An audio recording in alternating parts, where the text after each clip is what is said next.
Hey, how's it going? Uh, Long time no see. I've not made a video in like 18 months, something like that. But I was doing a little prep for my campaign this weekend, and I thought, hey, maybe I should make a video about one of the things that I often lean on, which is how I do group travel checks. This weekend, my party is going to be going through a portion of the Underdark in a little homebrew setting that I'm doing. And I wanted to make the Underdark like full of enemies and like maybe life, and just so it didn't feel like an empty maze of tunnels. Um, but I kind of also wanted to get to the point of where my players were going, so I don't waste a bunch of time. And I think that this sort of method of group travel checks is really good for that. Um, so I thought I'd just tell you about them here. Just make this real quick video, hopefully under like 5-10 minutes. First off, this is good for use in like the Underdark or like a haunted forest, which I also use this on. I also used this in when my party was going through a labyrinth.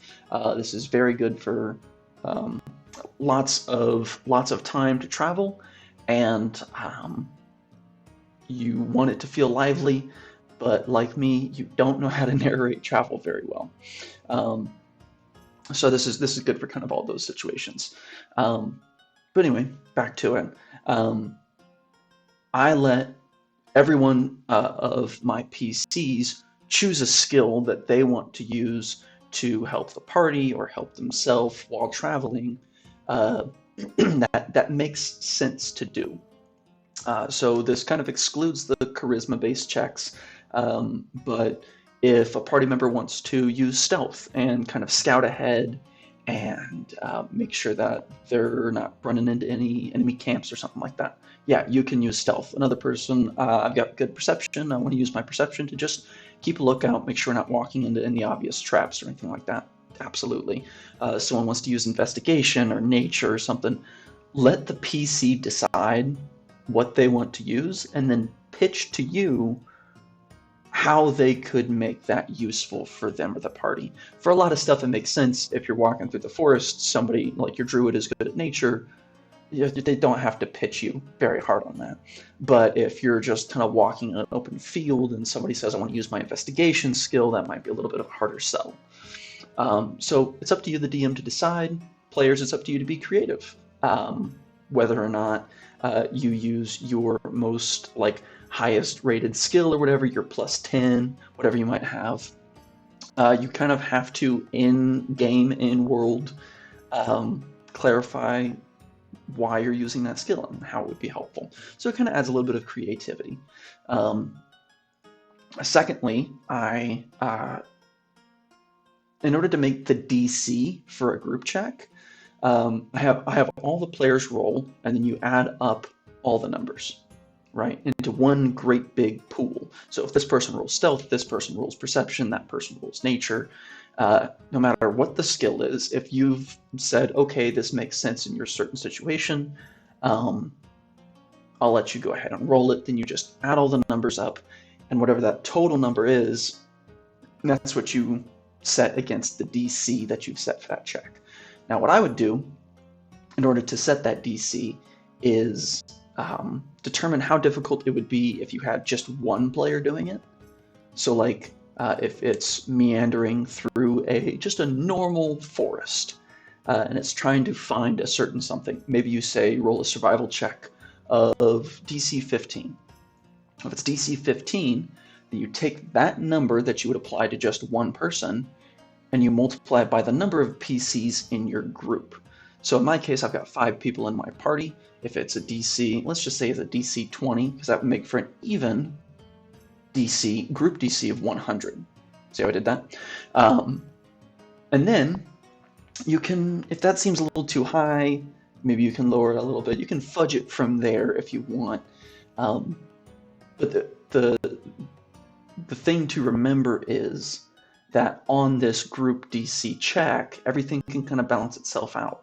One person might roll a nat 1, but another person might roll a nat 20 with a plus 12 or something like that. Like everything kind of shakes out, as it were. Also important to note that there is no automatic success or fail. in this particular case. Everybody's working together as a group. Supposedly everybody's like working together and making sure that no one like dies in this travel check. But also where one person might make a mistake in a group while traveling, another person might say, hey, actually, I think this is a better way to go. I think this is a better move. There's a little bit of iron sharpening iron there. So everything kind of shakes out in the wash, as it were. And it makes it a little bit easier to get those higher numbers. But let's say you've set a group DC of 100, and everybody in your party rolls whatever check that you've allowed them to roll, and they end up with like a 90. Well, that means that my 5 PCs all rolled really well, but they didn't quite make my DC. What do I do? Well, I'll tell you. Before the session, you as the DM set up what the minimum number of encounters are. This will kind of depend on where you're at. If you're just kind of walking roads between cities, maybe the minimum number of encounters is 0. It's just a boring, safe walk to the next town. But if you're in the Underdark, maybe that minimum number of encounters is a little higher. Maybe no matter how good you are, you're going to run into some kind of trouble before the next town or big thing that you hit, whatever story plot that you put on the path. You're going to hit some sort of trouble before there. So again, up to you. In the Underdark, I would suggest, or for this, I'm going to have my party, let's say, a minimum number of 2 encounters. They're going to encounter 2 things, not necessarily 2 enemies, but maybe a trap, maybe a safe haven, maybe an NPC, whatever the case might be.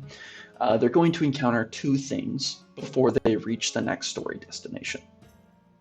If they rolled a group check of a 90, then I would add 1 to that. For every 5 or 10, depending on how high of a DC that you've set, for every 5 or 10 below that DC, I would add 1. So if I made a group DC of like 20 for 5 people, I probably wouldn't do that, in all honesty.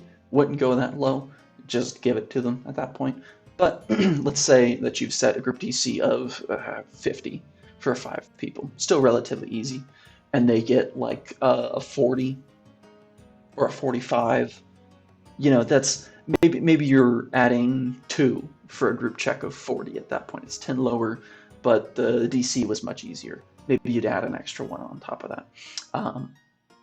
Again, this method is a little bit pliable. You can apply it to a bunch of different situations, change the rules up just a little bit.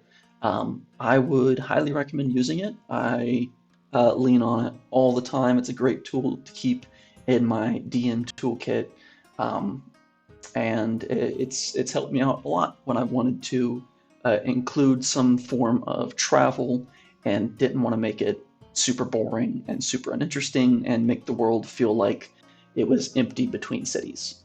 But yeah, highly suggest that. That's going to be the end of kind of my group travel check. Onto some channel talk a little bit. Yes, this is my first video back in like 18 months. I'm making this because I wanted to make a video again, but I could never really get up. I wanted it to be perfect if I was going to make another one. I kind of came to the conclusion that it's never going to be perfect. I'm just going to have to make a video. And so that's what this was. I'm still going to put in a lot of effort into it, as you would have seen by now.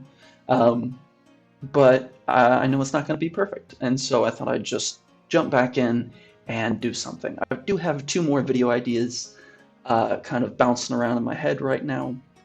Don't have a script for either of them yet or anything. Not that I've really had a script for most of my videos. But I'm gonna do probably like a lore video about some monsters coming up. Shout out to my group for suggesting that. But then I've also got another video bouncing around in my head that is going to be a sequel to one of my previous videos. But I'll kind of keep that on the down low for now, just in case. But thanks for stopping by the channel. If you're new here, thanks for subscribing. I had a lot of subscribers in my hiatus, which I don't understand, but I appreciate you. Anyway, I think I'm going to cut the video here. Have a good one.